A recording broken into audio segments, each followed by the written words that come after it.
Nu ko? 100 kastes, kas aizceļos uz 50 Latvijas skolām ar futbola inventāru. Paskatīsimies ātri, kas tur ir iekšā. Mazā atpakošanas terapija. Wow! Jaunās bumbas, ok. Un šeit ir ok, micītes, konusiņi.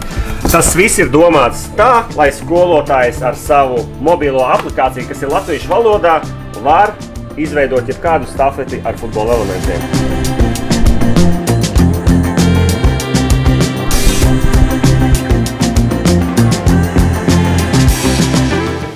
Mums ir prieks piedalīties šajā projektā futbols skolā. Mums kā uzņēmumam ir svarīgi palīdzēt bērniem augt, attīstīties. Tas iet kopā arī ar mūsu vērtībām.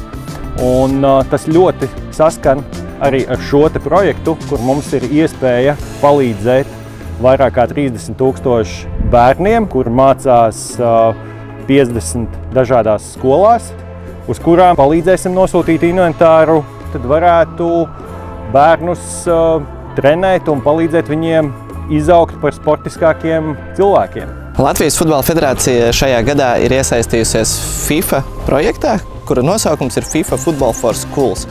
Šīs programmas ietvaros ir 3 galvenie pilāri. Tas ir 1 inventāra atbalsts skolām, kas ir bumbas un konusi, micītes un cits inventārs. 2, kas ir skolotāju izglītība. 2. un 3. maijā šajā gadā mums notika mācības, kurās piedalījās vairāk kā 50 skolotāji no visas Latvijas, kur bija pasniedzēji gan no Itālijas, gan no Spānijas, kas ir specializējušies kā instruktori tieši skolu futbolā apmācīt skolotājus, kā aizvadīt lieliskas sporta nodarbības, iekļaujot futbola elementus un runājot arī par dažādām dzīves prasmēm caur futbolu. Nu, piemēram, kā spēlēt komandā, sadarboties vienam ar otru un dažādas citas mūsdienām aktuālas tēmas.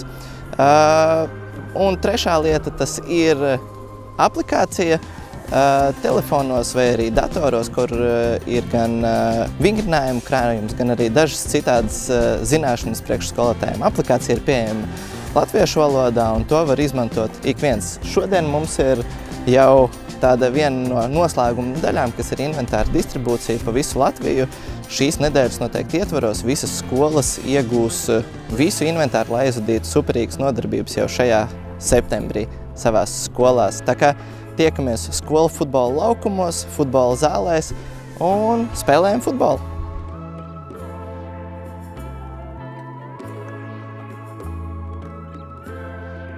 Skolotāji, skolēni, jau ar šo gadu futbols jūsu skolās būs jaunā līmenī.